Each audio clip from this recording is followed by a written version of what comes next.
5 Mongol envoys knelt on the beach at Kamakura and stretched out their necks. Their time had come, and a clear target for the executioner's sword would at least ensure it was painless. They gazed out over the deep blue of the Pacific Ocean, waves lapping slowly. How they wished their final sight could have been an ocean of grass swaying softly in a steppe breeze. Their hearts were calm as the blades descended upon their naked necks. They would be revenged. This execution of ambassadors was how Hojo Tokimune, the Shiken, head of the shogun's government and ruler of Japan, gave his definitive answer to Kublai Khan, Emperor of China, son of heaven, great Khan of the Mongols. He would not submit. Not now, not ever. Mount Fuji's shining peak loomed over the headless Mongol warriors. Soon after, Kublai sent another 5 men. This time, there would be no negotiation. They came to announce one thing: invasion. It would be the biggest seaborne attack the world had ever seen. These new envoys met the same end, but they were not granted the honor of dying in Mount Fuji's blessed shadow.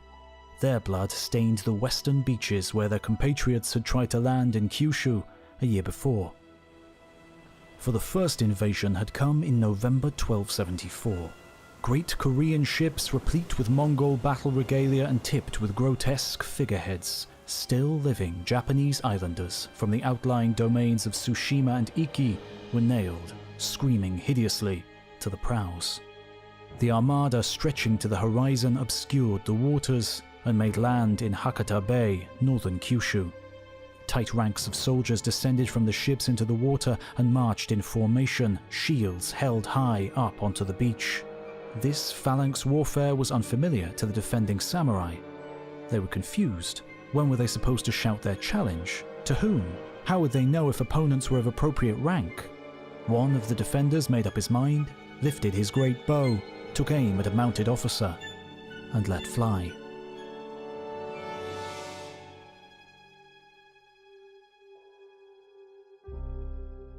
Hojo Tokimune, insecure in his recent tenure, presiding over a crumbling realm beset with woes, lay in his concubine's lap. His realm was an ancient one, even if the house of Tokimune were merely backwater warriors turned recent usurpers of the strings of national power. The Mongol threat had focused his mind, this the first full-scale invasion his country had ever known. And so, for the first time in his young life, he wondered, how had Japan got here? Tokimune became drowsy and slipped into a light sleep. He dreamed slowly, vividly, and fitfully of a Japan not now as it was, but as it had been, back into the mists of forgotten time.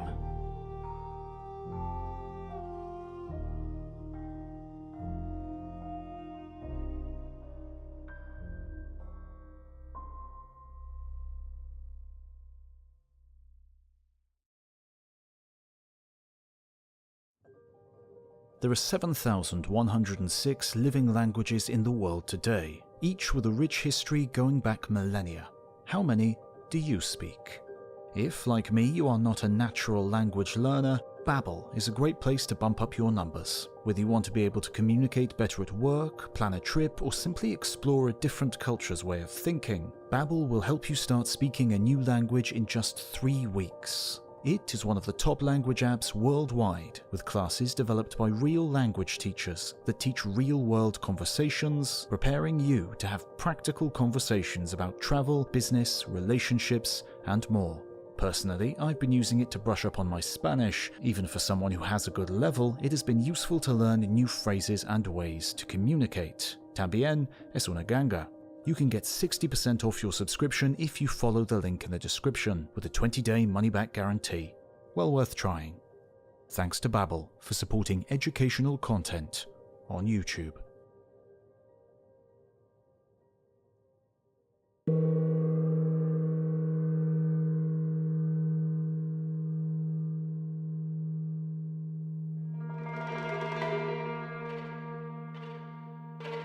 Hereupon, regretting the errors in the old words and wishing to correct the misstatements in the former chronicles, Her Highness Empress Regnant Genmei, on the 18th day of the 9th moon of the 4th year of Wado, commanded me, Yasumaro, to select and record the old words and dutifully to lift them up to her. I, Yasumaro, with true trembling and true fear, bow my head, bow my head. Court Noble Futo no Yasumaro, Upper Division 1st Class 5th Rank 5th Order of Merit, paused in his writing, shifted his knees ever so slightly to render his kneeling position a little more comfortable, dipped his fine brush into the pitch-black ink, and started his great endeavour, a work to last for all time.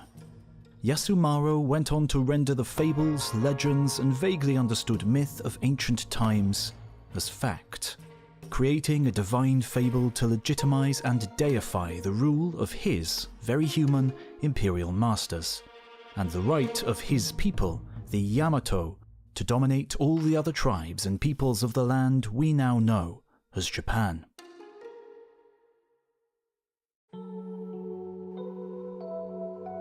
He described how Izanagi and Izanami first created the islands, mountains, rivers, herbs, and trees, with drops of water from a coral spear.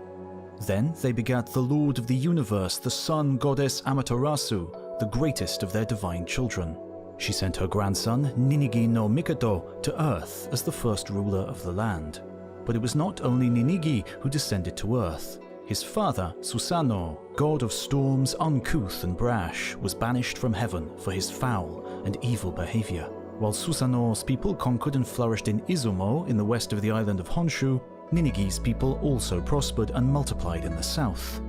Within 3 generations they had grown powerful enough to thrust north to central Honshu, battling foes to establish a new power base. Its names were myriad, but most know it as Yamatai. Yamatai was ruled over by an emperor, Jimmu, the first of a line that was to last forever. Of course, it was probably not quite as Yasumaro told it. For Yasumaro to serve a deity, the imperial line required divine blood, and so Yasumaro wove the myriad myths of the Yamato people into a solid story, and in doing so discovered a royal lineage that stretched back to the sun herself. The Amaterasu of his story was probably based upon the legendary great 3rd century shaman queen Himiko. Susanoo, her brother, and his fight with her may have represented a royal disagreement as much as a heavenly battle. His was a work of propaganda, akin to the Roman Aeneid, which wove together vaguely remembered myth, heroic legend, and outright fabrications to legitimize the rule of Augustus Caesar in Rome, or the secret history of the Mongols, which did the same for Genghis Khan. The original settlers of Japan, however, came in a far more human guise. They first crossed land bridges from the Asian mainland tens of thousands of years before, and continued to arrive in small groups from all directions for eons afterwards. The population was small, perhaps 160,000 at its height, and so these people, called Jomon after the rope patterns they left on their pottery, are thought to have lived a life of hunting and gathering the plentiful resources they found around them. They did not know of war until a new people began to make landfall. These were the people whose myths Yasumaro wrote as fact. The many-fenced palace of the god of storms was copied across the islands by a new and acquisitive, ambitious people who coveted the land and protected a newly engineered resource, the rice field. These are known as the Yayoi people, and Japan would never be the same again.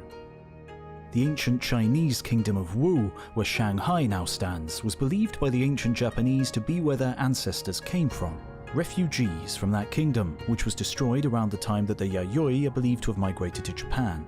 Descriptions of the Wu and the Wa, as the Japanese were originally known in Chinese, their tattoos and warlike nature certainly seem to bear more than a passing resemblance.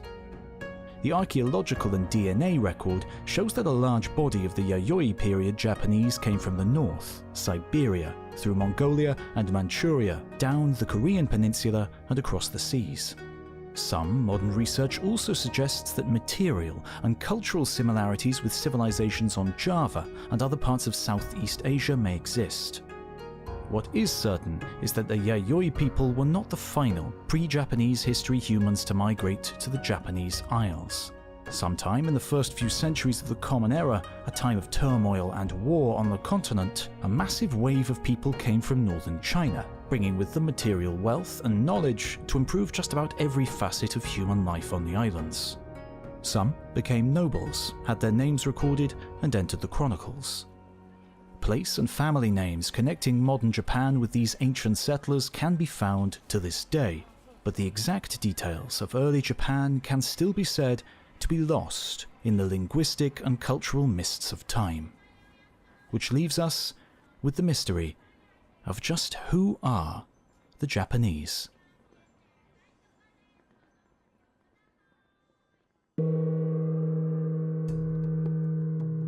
The country formerly had a man as a ruler. For some 70 or 80 years after that, there were disturbances and warfare.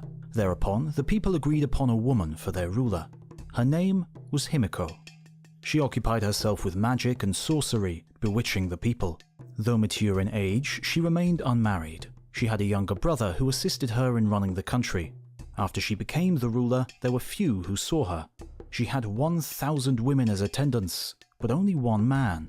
She resided in a palace surrounded by towers and stockades, with armed guards in a constant state of vigilance. When Himiko passed away, a great mound was raised, more than 100 paces in diameter. Over 100 male and female attendants followed her to the grave. Kofun.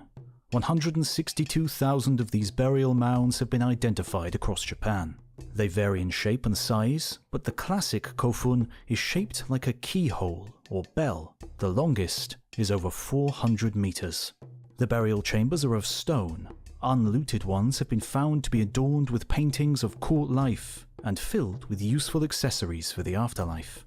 The prehistoric, semi-legendary age recorded in the Chinese classic Sanguo Ji, record of the Three Kingdoms, not only told of the enthronement of Queen Himiko, her spinning of spells to pacify the realm and an influx of people from lands over the seas, it also saw the dawn of these massive, megalithic engineering projects.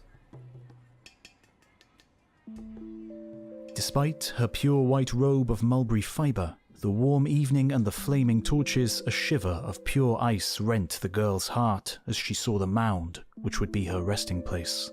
But she steeled herself, the Magatama charms which adorned her body rattling while she danced her destiny as a heavenly lady-in-waiting to her deceased mistress, ruler of Yamatai, queen of Wa, friend of Wei dynasty China, Himiko. Despite her fear and misgivings, the young girl's heart brimmed with pride to fulfill this duty. There never would be another such as her dead queen. Himiko had woven a spell over Yamatai with Kido magic. The sorcery had wrought peace where once there had been war, prosperity where once there had been none. The people loved her, yet none could set their eyes upon her. Even the 1,000 maidens who served her were ignorant of her face. The queen would admit only one person to her presence, her brother. This man served her food and wine and communicated laws and judgments to her flock. Himiko's most astonishing achievement had been sending 4 diplomatic missions to far-off China with gifts of slaves and the highly prized fine, strong cloth for which the queen's land was justly famous. In return, treasures, the likes of which had never been seen before. Beads, bronze mirrors, and most prized of all, swords, military banners, and an official seal pronouncing her friend and ally of the Wei dynasty. Himiko and her chief envoys were symbolically appointed to the highest ranks in the Wei Chinese military. Her magic had extended across the oceans and bewitched the Chinese ruler into giving her his greatest honor. With China's recognition, all bowed before her, and Yamatai came to dominate the Japanese islands.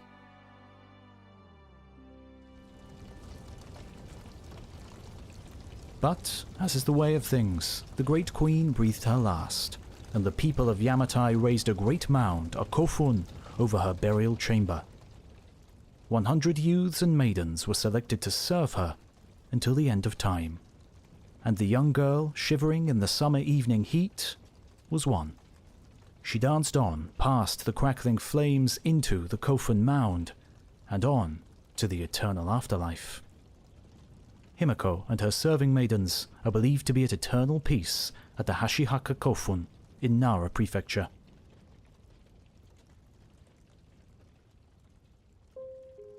Assassination and murder followed.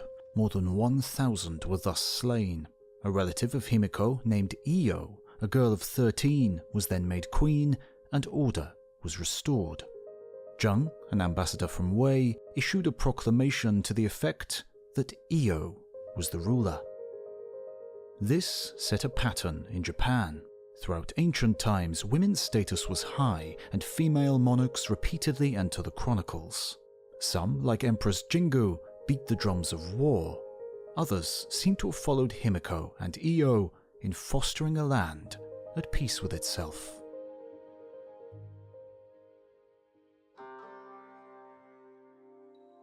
This doctrine is amongst all the doctrines the most excellent, but it is hard to explain and hard to comprehend. Even the Duke of Zhou and Confucius could not attain a knowledge of it. This doctrine can create religious merit and retribution without measure and without bounds, and so lead on to a full appreciation of the highest wisdom. Every prayer is fulfilled, and naught is wanting.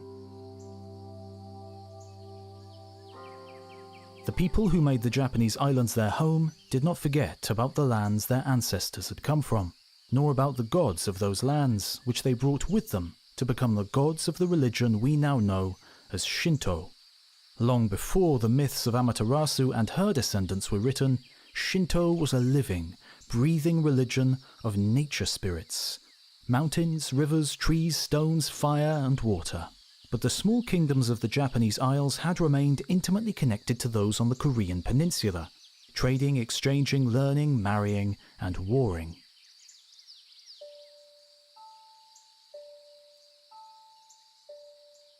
Embassies were exchanged, noble and royal marriage alliances forged, technology transferred, and missionaries sent. There was a relationship of deep respect, and so in the middle of the 6th century, when King Sung of Baekje, a kingdom in the western part of the peninsula, sent his letter sharing the peace of the Buddha with Emperor Kinmei, His Imperial Highness's chief advisor, Soga Noename, stroked his beard and smiled behind a ceremonial fan. His time had come at last. The long years of scheming with his Korean kin and continental-minded allies in the Yamato court had resulted at last in this mission's arrival. It seemed sudden, heaven-sent, but it was nothing of the sort. Soga and his family had spent years, perhaps even decades, arranging it all. This was not the first time Buddha's teachings had reached Japan. A number of the common people had been preached to by monks in generations past, some of the holy men even claiming to have come from as far away as the land of the Buddha's birth. But such common, barefoot migrant priests received no patronage, and even less aristocratic interest. Soga Noename's family had been aware, perhaps even secret followers of the teachings for generations. He knew both that Buddhism was salvation for his sovereign and a way of concentrating power in his own hands. He would be the first noble of consequence to take up Buddha's banner. He and his clan would hold it aloft in battle, claiming the divine power to smite and confound their foes. But nature, or maybe the old Shinto gods, it seemed, did not agree with Soga's new religion. Plague broke out, and Soga's enemy at court seized upon this as proof that the true gods of the land were insulted. And Emperor Kinmei, in a fearful rage and in mortal fear for his life and kingdom, ordered Buddhist temples destroyed. It would be left to Soga Noename's descendants to reclaim the Buddhist mandate. The army of the imperial princes and the troops of the ministers were timid and afraid, and fell back 3 times. At this, the imperial prince Shotoku, his hair being tied on his temples, followed in the rear of the army. He pondered in his own mind, saying to himself, "Without prayer we cannot succeed." So he cut down a tree and swiftly fashioned images of the 4 heavenly kings. Placing them on his topknot, he uttered a vow. If we are now made to gain the victory over the enemy, I promise faithfully to honor the 4 heavenly kings, guardians of the world, by erecting to them a temple with a pagoda. And so, Prince Shotoku swept to victory.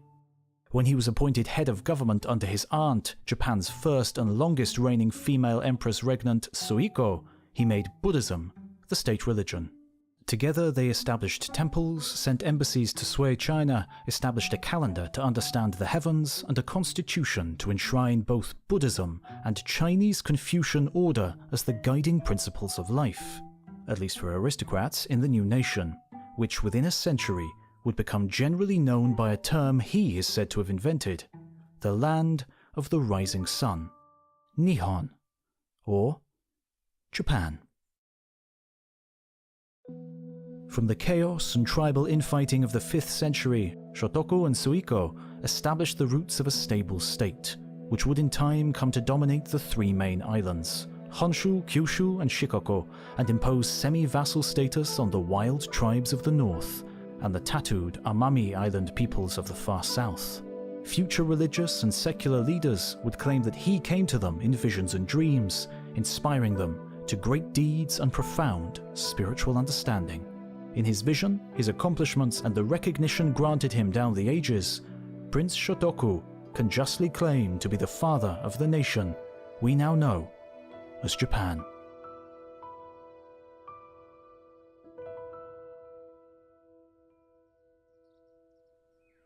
The farm boy stood in a simple tunic, rusty knife in his belt, a tall spear at his side. He was feeling strong. The gathering cold of late autumn didn't bother him one bit.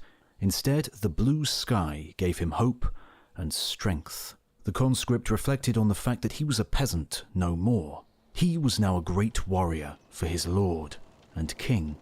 He watched excitedly as the eagerly anticipated great flotilla of ships entered the mouth of the Bengma River on the east coast of Korea.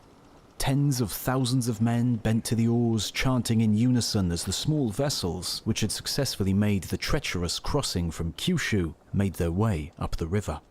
Astride each ship stood proud warriors, clan banners held high, swords punching the air amid deafening cheers. Drums rang out. They were late in the season and had been lucky not to get caught in the autumn storms, but it mattered not. They were now here.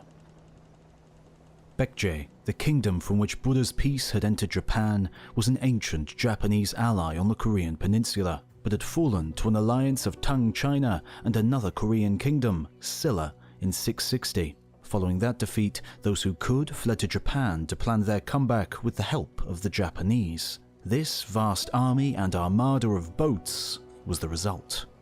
It was a moment of pure joy for the young conscript as he stood on the riverbank ready to welcome the Japanese reinforcements and the returning Baekje refugees, and above all, his rightful lord, the new King Pangjang.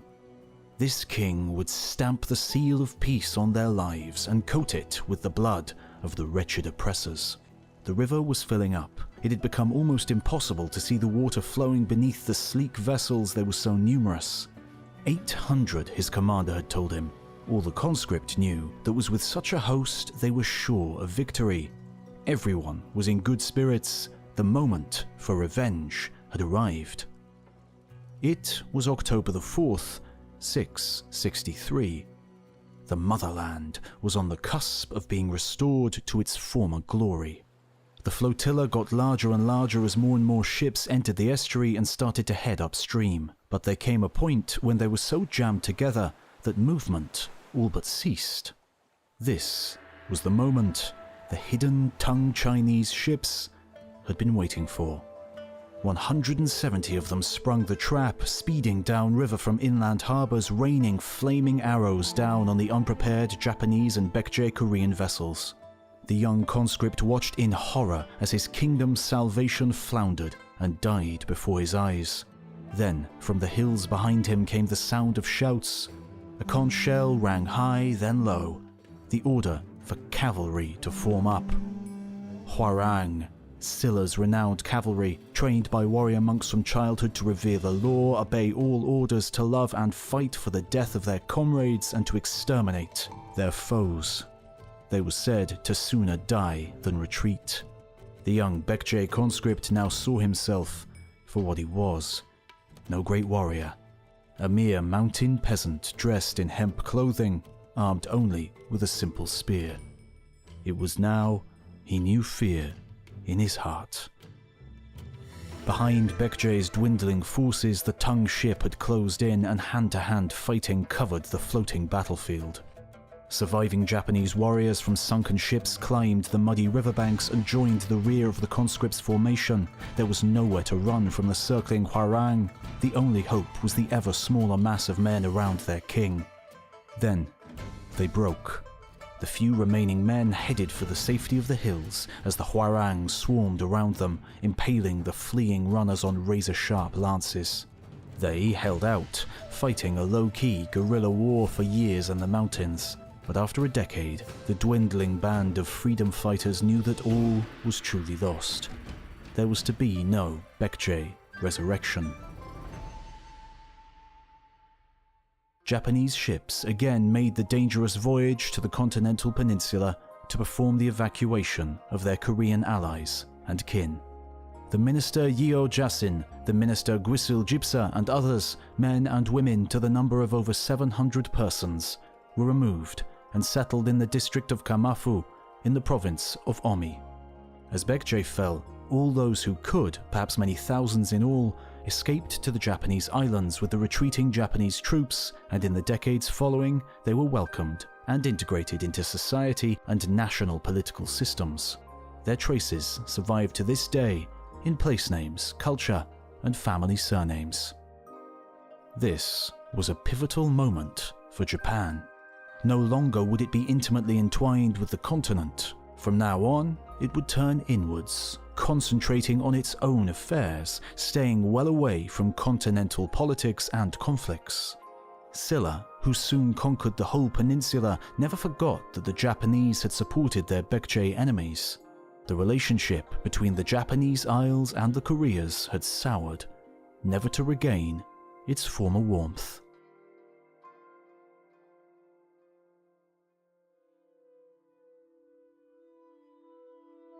In ancient times, the kings of the Yin dynasty restored their country after transferring the capital 5 times. The sovereigns of the Zhou dynasty ensured peace in their country after establishing the capital 3 times. Today, as for the site of Heijokyo, the layout of the 4 animals is in accord with the model.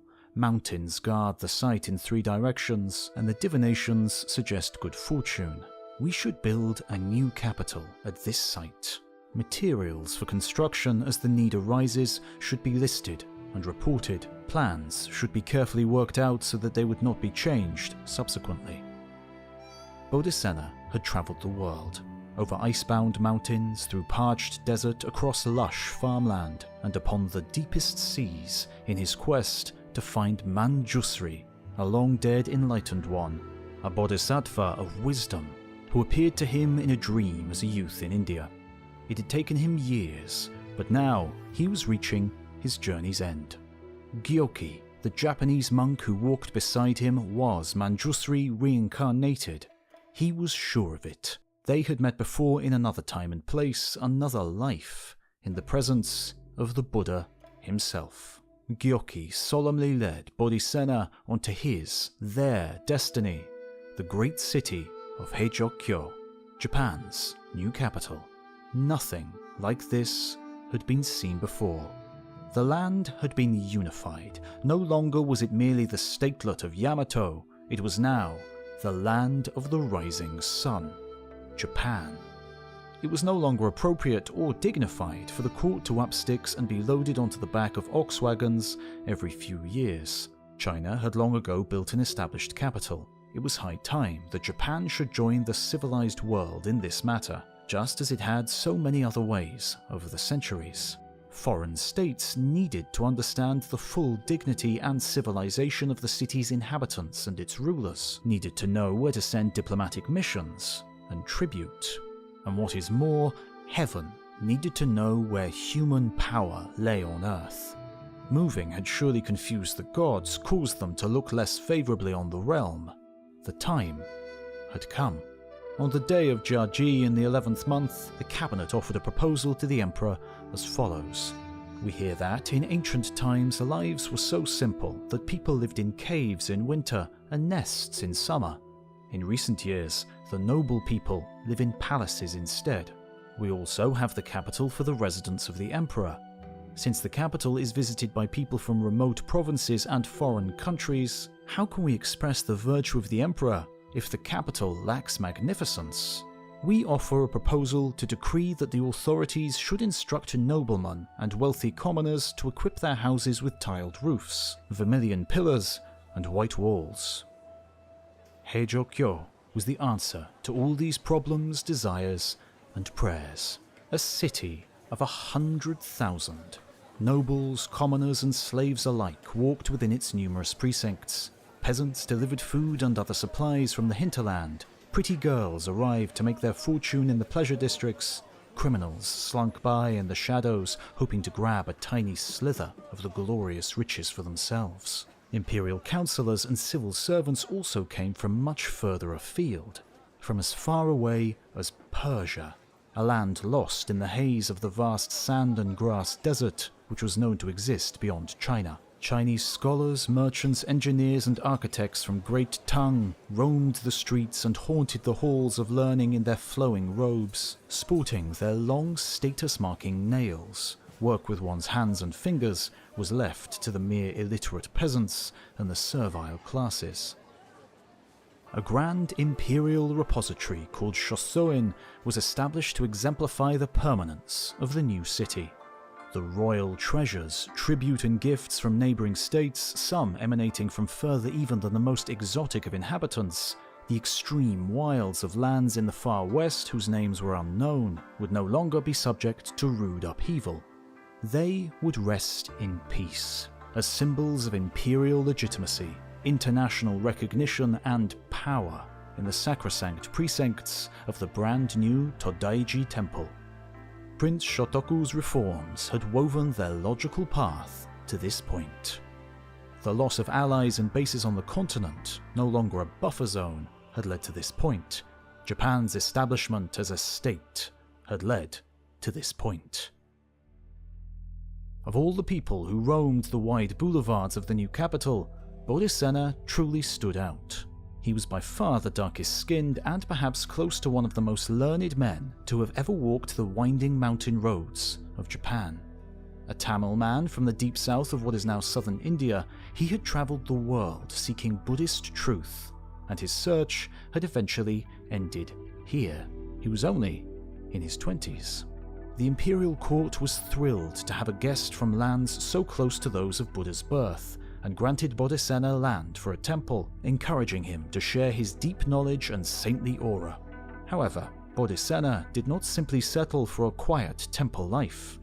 He was granted the honor of putting the final touch to the greatest devotional work of construction that Japan and most of the world had ever seen. In 741, Emperor Shomu, desiring to show the magnificence of his state, demonstrate the protection of the Buddha's universal order, and having heard that Tang China had already completed such a project, ordered the erecting of a great Buddha statue in Heijokyo. It was to be the centerpiece of a great institution of religion and learning, 16 meters high, 500 tons, cast entirely of bronze, and housed in a great wooden temple hall, 50 by 86 meters, with 84 massive cypress pillars. Todaiji. The world had never seen the like in wood before, nor would ever again. Half of the population, around 2.6 million people, donated food, money, or labor to the cause, and specialist craftsmen hired from throughout the known world toiled for over a decade to realize this imperial dream. In 752, it was time for the final act, the eye-opening ceremony, to dedicate the statue, to awaken the living Buddha within.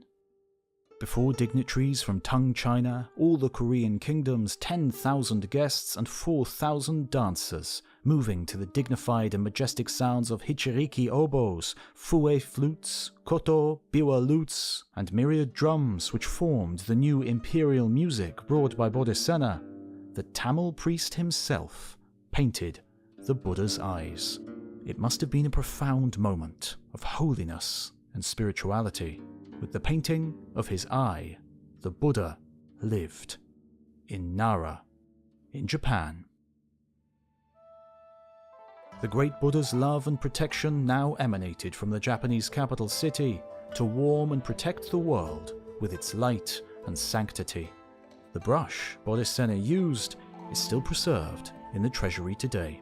It took several decades for the luster to wear off. For while the munificence of the great statue undoubtedly protected the realm's spiritual health, the financial and social cost took a long-term toil. Furthermore, the great centers of learning became great centers of Buddhist power and influence over the state. This was not how the new Emperor Kamu saw his reign's future when he ascended the throne in 781, and became determined to break from this monster of religious control created by his predecessors. There was only one thing for it: the eternal capital of Heijō-kyo would have to be moved. The Buddhists could be left to twiddle their thumbs and chant their sutras away from secular power.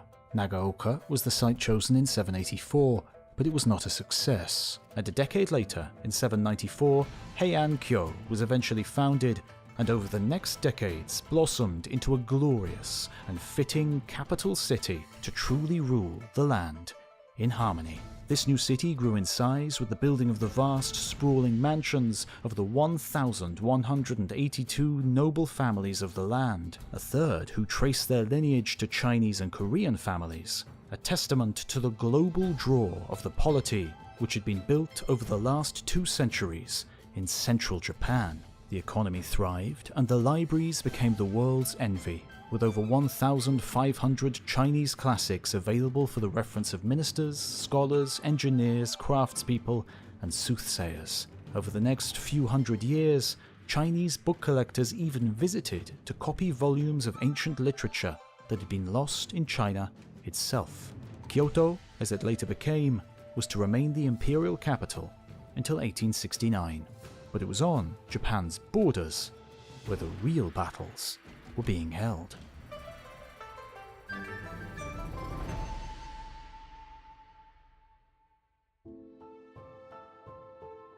Emishi from the 2 provinces of Matsu and Echigo, their wild hearts as yet untamed, have repeatedly harmed our imperial subjects. Accordingly, we have dispatched an officer and have ordered the provinces to mobilize their regiments. They are to go forth and punish the Emishi.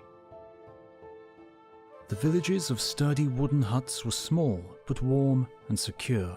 Nestled in the cozy confines of tree-bound valleys, they were virtually hidden until you stumbled upon them. The villagers, called Emishi by their would-be invaders from the south, led hard but hardy lives, hunting, trapping, gathering, and reaping the grains of their half-wild paddy fields. Food was plentiful. The gods and spirits of their northern mountains and forests provided abundant resources of every kind. And so why then should they bow to foreigners, pay the fruits of their labour to men and women who lived in far-off palaces? What would the foreigners give them in exchange for this? What more could they need? These people controlled their own destiny, paid tribute to no one, acknowledged no overlord but their own chiefs. Amongst the eastern savages, the Emishi are the most powerful. Their men and women live together promiscuously. There is no distinction of father and child. In winter they dwell in holes, in summer they live in nests. Their clothing consists of furs, and they drink blood. In ascending mountains they are like flying birds. In going through the grass, they are like fleet wolves. What we now think of as Japan was not always Japan. In fact, the remote borders in the north, the west and south are still unfixed and disputed to this day. In the 8th and 9th century, the wild border was far closer to the capital. So close, in fact, that even the marches to the north of what is now Tokyo were a hazy no man's land, a vague realm of independent and warlike peoples known as Emishi. The ancient Japanese court did not engage in anthropological study to determine exactly who these people were, simply classing these unsubjugated, free peoples as barbarians. But modern research has led us to believe that they were farmers and hunters of mixed ethnicity, composed of peoples similar to those who had settled in the south, but perhaps with a stronger dose of blood from the people we now know as the Ainu of modern-day Japan's extreme north. Periodically, tribes of these Emishi people bowed to their powerful southern neighbours, begged admittance to the tax roll, and were resettled within the burgeoning Japanese Imperium. Whether this resettlement resembled the relatively peaceful settlement of Goths and other non-subject tribes as farmers in Roman territory, or represented something more sinister, is unclear.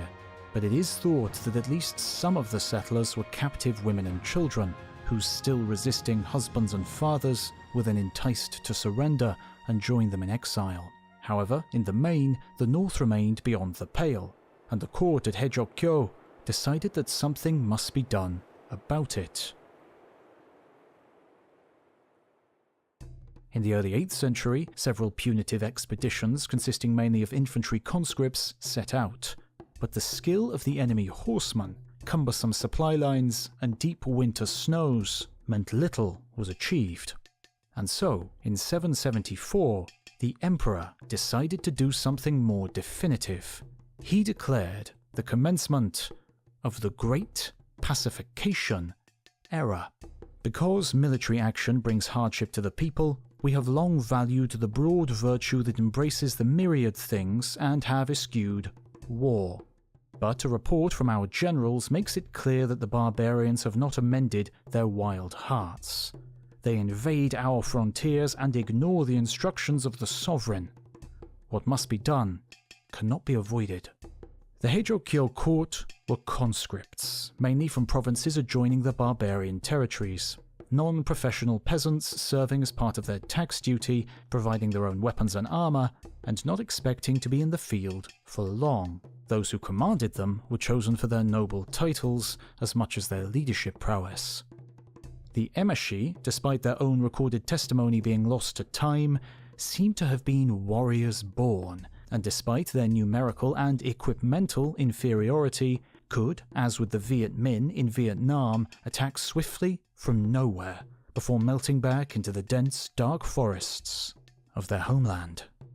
While the huge Yamato armies did score some wins, in the main, they stumbled around in territory they didn't know, losing men to ambush, getting hungrier and hungrier as their supply lines grew ever longer. An age-old story.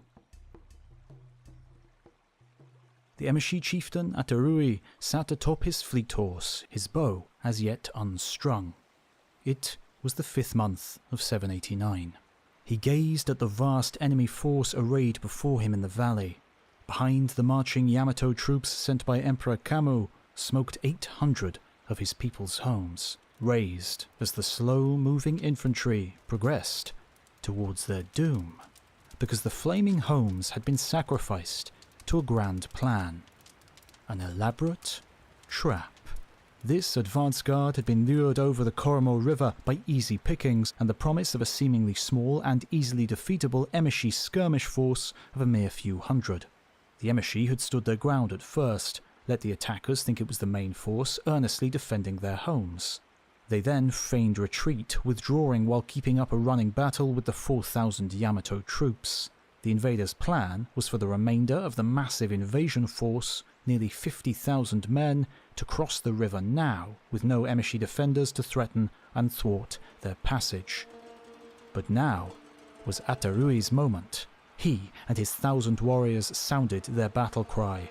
Blood-curdling roars echoed throughout the hills and thickly treed valleys, magnifying their volume to a storm. The trampling army below them on the valley floor hesitated.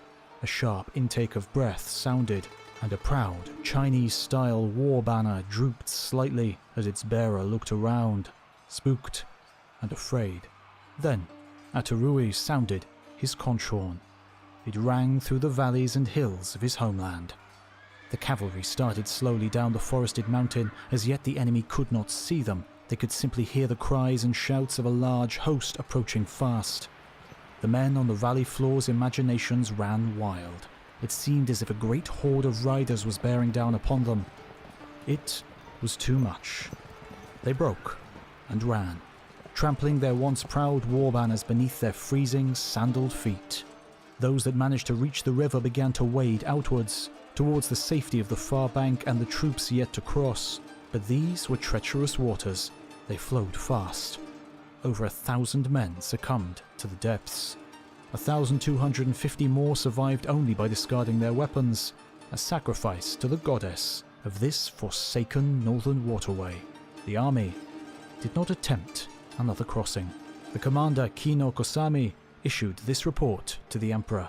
My staff and I have discussed this and concluded that our best course is to disband the army, return the provisions, and prepare for emergencies. Thus we have sent orders to the various armies to disband and withdraw. More campaigns followed, but in the face of mounting opposition among the population, it was clear that something had to change. And so, after the death of Emperor Kamu, who had invested so much time and energy in this great pacification, the court came up with a cunning plan. In 811, victory was declared. Nothing had changed. The Emishi simply continued their wild and free ways in the way they saw fit. It would be another 400 years before the North was fully integrated into Japan, and it would be cultural assimilation rather than conquest. However, for now, a conch shell of freedom rang through the mountains and valleys of the Emishi's northern homeland.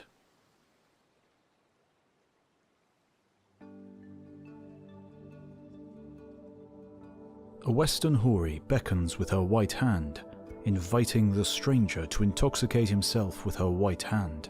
That western houri with features like a flower, she stands by the wine warmer and laughs with the breath of spring. Laughs with the breath of spring, dances with the dress of gauze. Will you be going somewhere, my lord, now, before you are drunk? The young embassy member, Abe no Nakamaro, had caught a glimpse of the girl with the golden hair in the crowd as the Japanese embassy paraded into the Tang Chinese capital of Chang'an through the great eastern gate of the city and proceeded to the diplomatic quarters where they would be accommodated during their stay in the Chinese capital. It had been a grueling odyssey from Heijō-kyo in that year of 717. The thought of setting sail from the port of Naniwa with his mother's farewell poem ringing in his ears brought tears even now, thousands of miles away at journey's end. Of the 4 ships that set sail, only 2 had made it across the raging seas south of Kyushu. He knew that former missions had sailed a safer route via Korea, but Baekje's fall and Silla's belligerence had put a stop to that. Once in China, though, a thing of true wonder had revealed itself, the road and relay station network which stretched unhindered to the farthest borders of the realm, with standardized systems and in great order. In China, all roads led to the capital, Chang'an. The embassy had ridden in official carriages as guests of state, crossing great rivers on stone bridges or regular river-worthy ferries, staying each night in comfortable relay stations and contemplating the vastness of the countryside as the oxen plodded their weary way on the hard road.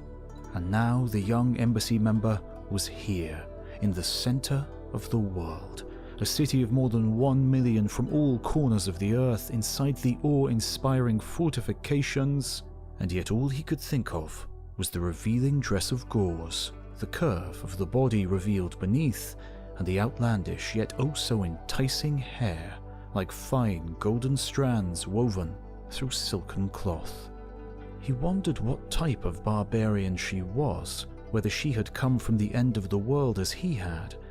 He knew that he would be spending months, perhaps years, as a guest of the government, in special facilities, afforded little movement, a gilded confinement, but he would somehow evade the guard, to stroke those long golden locks and discover what lay beneath the gauze dress.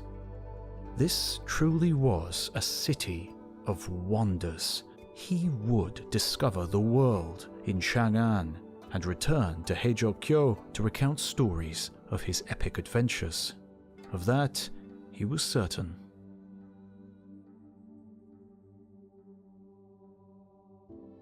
Between 607 and 839 AD, 21 missions were dispatched to China. The first mission infuriated the Chinese emperor and nearly led to war by insinuating that the two nations were equal. The heavenly sovereign of the East respectfully addresses the emperor of the West. However, his forces were indisposed at the time, engaged in trying to dominate the northern Korean kingdom of Goguryeo, and he settled for a polite but haughty letter to be delivered to place the mere sovereign of this barbarian nation below himself, the son of heaven. The emperor greets the sovereign of Yamato. Your chief envoy has come and stated in detail your good intentions. We have been graced with reception of the heavenly mandate to rule the universe, and will extend the influence of our virtue to all beings. In our concern to nurture and edify the people, we do not distinguish between near and far. I've heard that the sovereign resides beyond the sea and treats his people with benevolence, that peace reigns within his country, that people's customs are harmonious, and that they are of an honest nature. You have come from afar to bring tribute. We are delighted with this splendid demonstration of your sincerity. The chief envoy, Ono no Omi Imoko, reported that Sui China was an admirable country whose laws are complete and fixed, and set the scene for the next 2 centuries of exchange, during which Japan acquired knowledge of religion, laws, technology, cuisine, agriculture, industry, culture, fine Chinese manufactures, and perhaps most importantly, respect on the world stage and senior rank in the hierarchy of nations. It, however, had to grit its teeth and accept the barbarian status which the Chinese bestowed. In the end, Abe no Nakamaro never did return home, dying in Chang'an aged 72 in 770. To this day, he remains deeply respected, a symbol of peace and mutual friendship in both China and Japan. When I look up into the vast sky tonight, is it the same moon that I saw rising from behind Mount Mikasa at Kasuga Shrine all those years ago?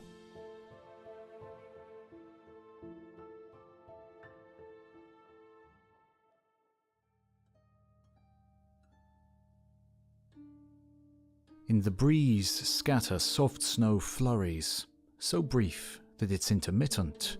Fall is sad, indeed. It was the end of the 10th century, a time of weak central rule and chaos in the countryside. Indeed, for the past century or more, the entire world had been in turmoil. The Vikings were ravaging Europe, the Mayan kingdoms and Central America were in swift decline. China was divided by conflict and epidemics raged throughout the globe. In Japan, conflict with Silla on the Korean peninsula and the danger of travel in war-torn China had meant that the once glorious diplomatic missions had ceased. Immigration similarly dried up, trade faltered, and the all-important intellectual exchange, on which earlier development had been based, faded into distant memory. The court lost control of the provinces and retreated within itself. Despite this calamity, however, a great flowering of culture was occurring in the now almost ancient 200-year-old capital, Kyoto.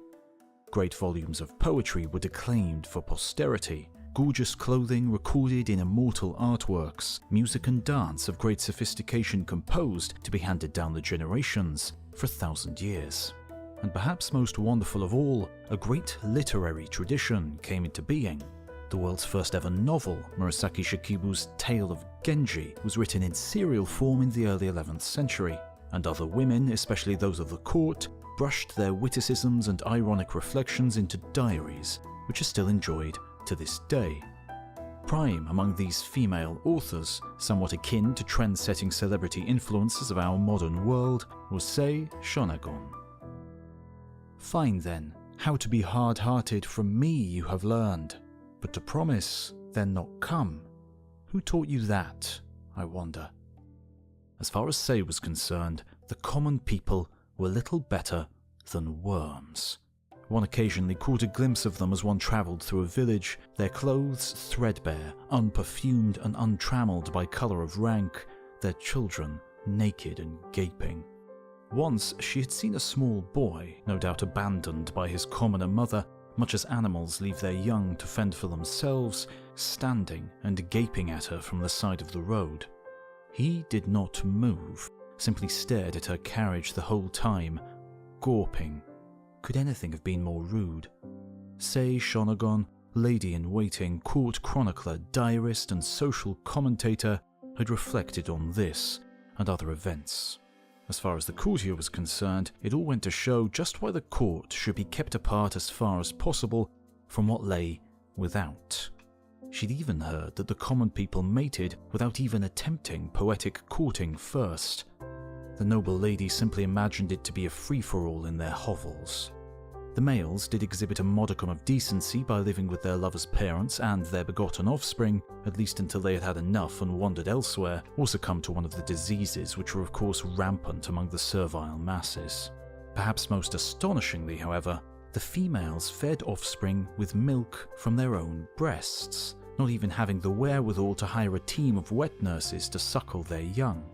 Sei herself, who had left a good-for-nothing husband behind when she entered court, had a more refined approach to woo or reject her many lovers and courtiers. Exchanges of poetry, perfumed letters, half-feigned modesty, well-planned coquettishness, and the disposal and scorning of favours calculated at just the right moment. But even Sei, the master of the game of love, did not always get it right. To be abandoned is my fate, I know so well. Uncomprehending do my tears fall.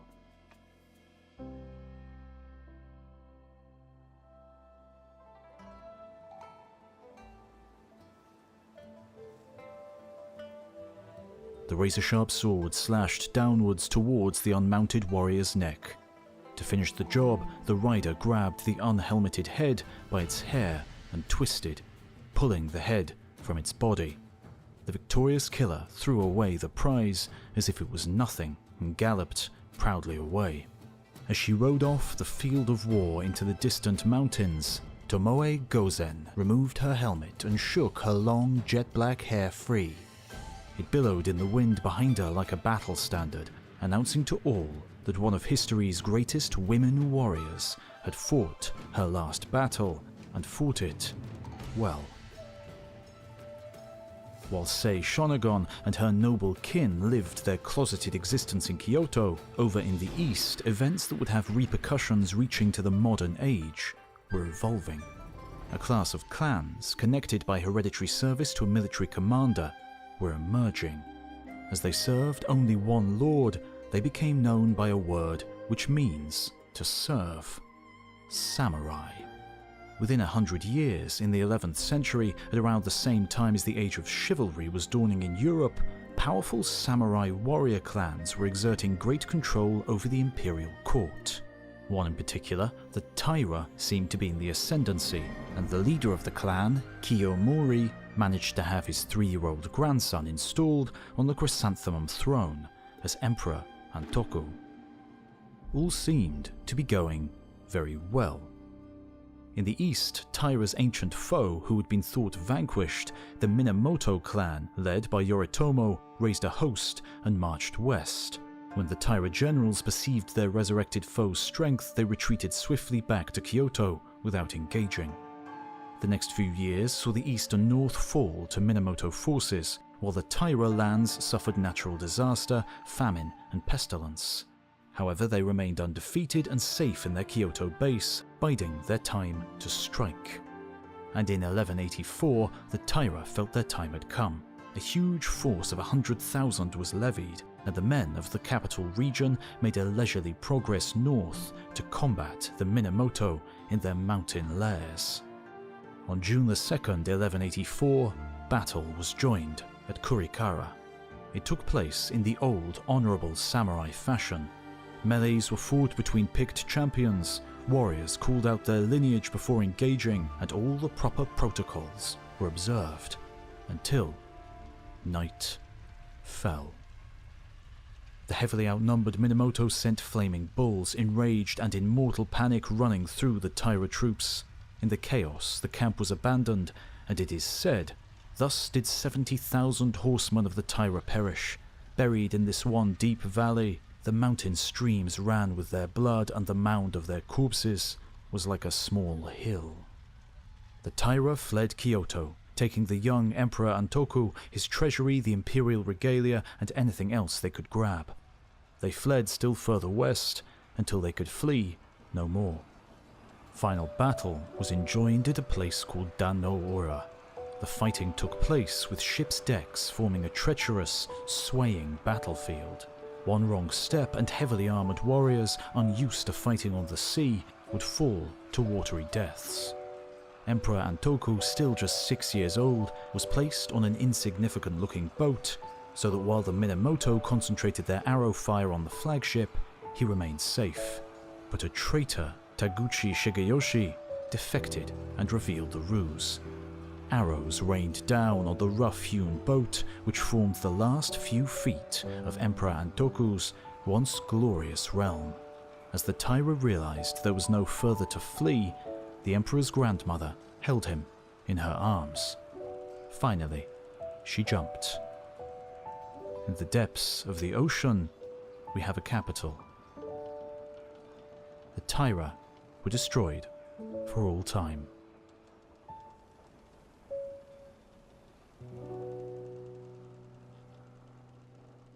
Minamoto Yoritomo was granted the title of shogun, and his warrior-ruled samurai administration swiftly removed political power from Kyoto's hands. Henceforth, true power would be wielded from Kamakura in the east. Samurai power, largely based in the east at Kamakura and later Edo, would last 700 years until 1868, when the last shogun resigned and the emperor also moved east from Kyoto to his new capital of Tokyo.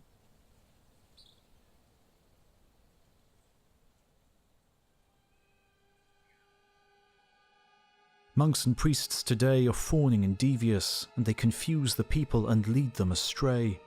Not a single person in the entire population will possess a heart of goodness. There will be nothing but binding and enslaving, killing and injuring, anger and contention. Pestilence will become rampant, comets will appear again and again, two suns will come forth side by side, and eclipses will occur with unaccustomed frequency. Black arcs and white arcs will span the sky as harbingers of ill fortune. Stars will fall, the earth will shake, and noise will issue from the wells. Torrential rains and violent winds will come out of season. Famine will constantly occur, and grains and fruits will not ripen. Marauders from many other regions will invade and plunder the nation. The people will suffer all manner of pain and affliction, and no place will exist where one may live in safety.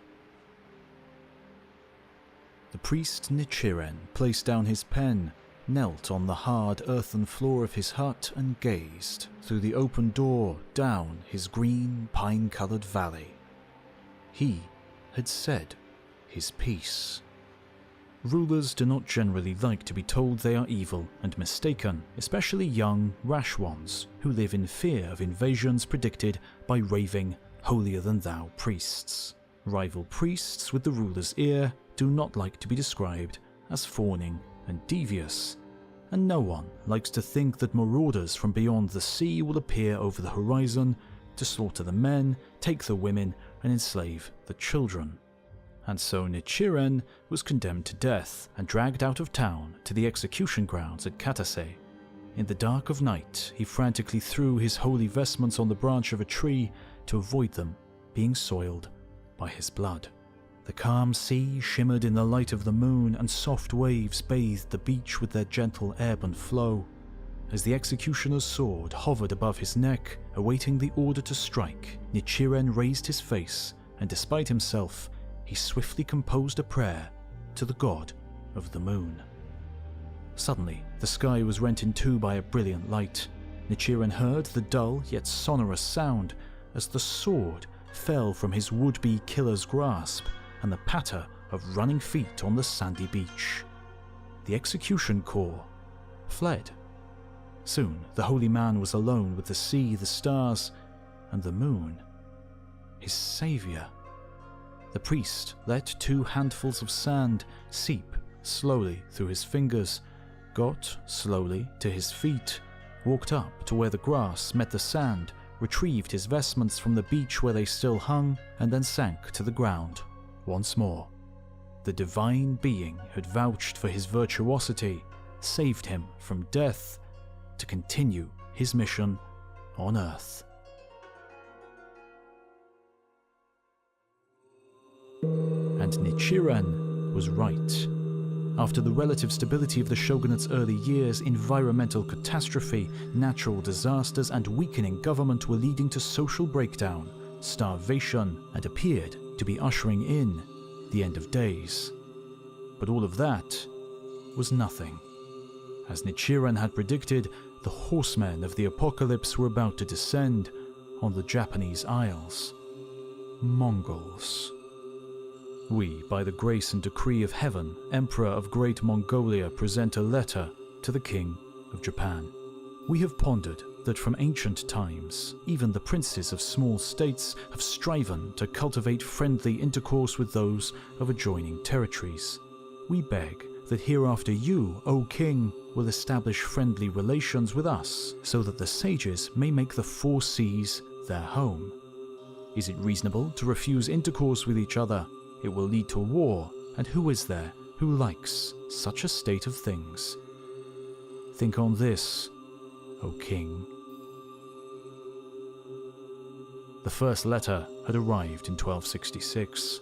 Ignoring these communications and general ignorance in Japan of just how powerful and large the Mongol Empire was, which stretched from Manchuria to Poland, led to Mongol troops storming through the surf at Hakata Bay in 1274. The defender's arrow flew shore. The Mongol toppled from his horse and waves closed around him. Then the enemy paused. As one, the men in the rear ranks raised strange-looking short bows. A great wave of arrows darkened the sky, and shieldless, as was their way, the defending samurai fell in droves. Suddenly, thunder roared a short way off, not in the clear, pale autumn sky, but on the ground. Blood and flesh of samurai flew everywhere. Then the thunder pealed again and again. These Mongol devils seemed somehow to have enlisted the very heavens to fight on their side. The samurai turned and fled. They would fight men to the death, but dueling with deities was a very different proposition. The enemy advanced up to the wet beach slowly, letting loose wave after wave of arrows and propelling their grenade-like bombs asunder. The samurai continued a fighting retreat throughout that terrible day. But the enemy came on, unstoppable, invincible, burning, pillaging, killing. Night fell, and in the morning, they were gone. By the time news of the landing reached the young shogun Hojo Tokimune on the other side of the country, a heaven-sent typhoon had consigned many of the enemy's ships to the bottom of the ocean, and the rest scuttling for the safety of Korean harbors. Japan had been lucky this time. No one knew why, but after that first day of battle on Kyushu, the enemy had returned to their great ships and sailed away. Perhaps they were looking for an easier landing place. Maybe it had only been a reconnaissance mission. Either way, the typhoon had put paid to whatever devilry they had kept in store. Everybody knew they would return, and so Shiken Hojo Tokimune ordered a frenzy of defensive measures.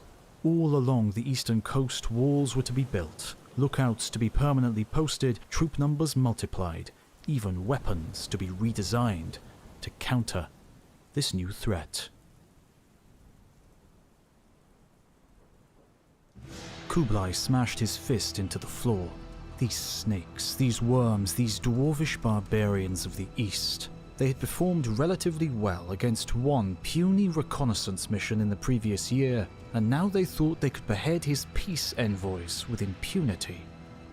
No action could be more heinous. Greater nations had been pulverized, entire cities put to the sword for less. They would pay dearly. A people should know when they've met their match. Kublai's generals, flush from having reunited China under his rule with their recent victory over the southern provinces, now turned their faces eastwards. Lacking knowledge of the sea and remembering the storms that had plagued the first exploratory expedition in 1274, they turned to two Yangtze river pirates, named Zhu Qing and Zheng Xian, for their expertise.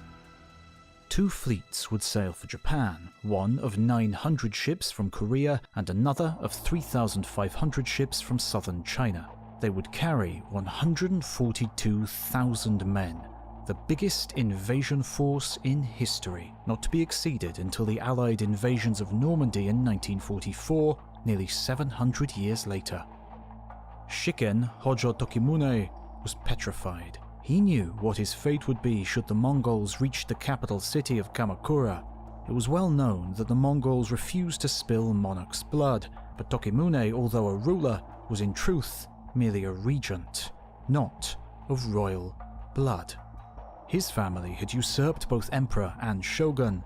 His end would not be swift, and after his behavior towards the envoys, he knew the Mongols would enjoy a degree of creativity in their disposal of him. Wild riders chased him down in his dreams. For once, the young, hot-headed shogunal regent knew fear.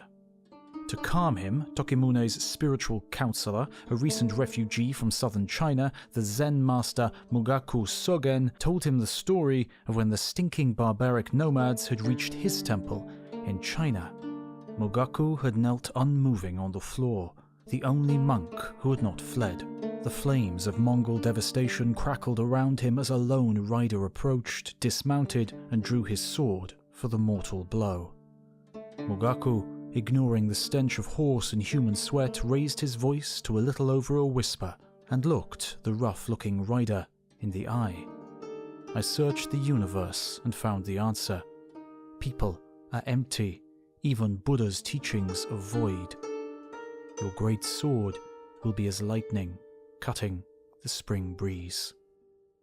The warrior paused, bowed low, and left the monk to live. Mugaku had made his way eastwards to the land where the sun rose and Buddha's law was still revered. Quietly, the aged Chinese monk advised the young Japanese ruler to meditate, to find the source of his cowardice and fear within. Having done so, Tokimune allegedly screamed, "Katsu!" Victory. Mugaku smiled. It is true that the son of a lion roars as a lion. Tokimune sent messengers to the court to request that all temples and shrines pray for victory. Japan was on high alert.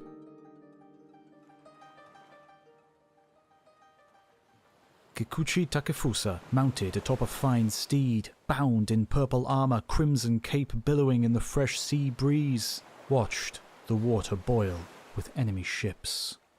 600 years before, his family had been placed on this border after the fall of Baekje to guard against invasion from what once had been their Korean homeland.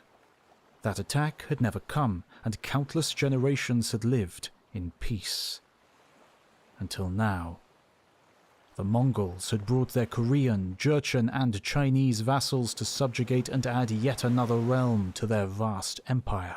Would they never be satisfied? The Korea-based fleet had ravaged the outer islands of Tsushima and Iki again, and on the 21st of June 1281, the enemy had appeared off the Kyushu horizon. The fighting was fierce in Hakata Bay, but all attempts at landing had been foiled by the samurai forces. However, the great ships remained, threatening and enormous, darkening the ocean, awaiting the massive but severely delayed reinforcements from China, which would undoubtedly deal a mortal blow. But the defenders did not sit idle. Small boats put out in the dead of each night. Mongol ships were boarded, their crews put to the sword, vessels were fired and set loose to cause panic. A pandemic broke out. Thousands of the invaders perished. The ships started to rot. Then the China fleet arrived, months late but glorious in its great multitude. There was little hope for the defenders. They knew their time had come. The retired Emperor Kamiyama sent an offering to his divine ancestor Amaterasu in her chief shrine at Ise, imploring her to intervene to save her children. And that very same evening, a storm exploded from the blue August skies. The wind roared and the waves rose higher than the enemy ship's mastheads. Susanoo, god of storms, was doing his sister's Amaterasu's bidding at last. When the Susanoo had had enough, the great Khan and Son of Heaven's vast army and armada were nothing more than throngs of forlorn bodies and an abundance of driftwood gently lapping against the quiet Kyushu shores in Amaterasu's bright, soft summer radiance. When the wicked invaders again arrived in 1281, and all persons believing that the expulsion of the enemy could be effected only by divine will and never by human power, reverently looked up to heaven, a divine storm rose in mighty force and scattered the enemy ships, and the enemy perished all at once.